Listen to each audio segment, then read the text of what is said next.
Magandang araw guys.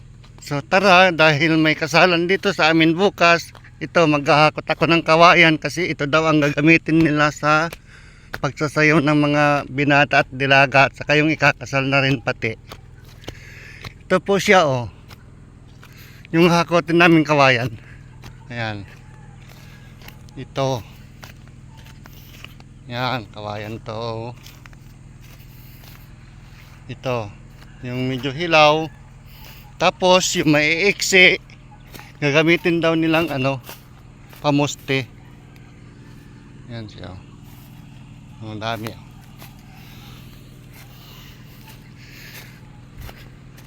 Congratulations pala sa ikakasal. Yan, ito, dami. Yun lang. Salamat sa panonood nyo guys. Bye.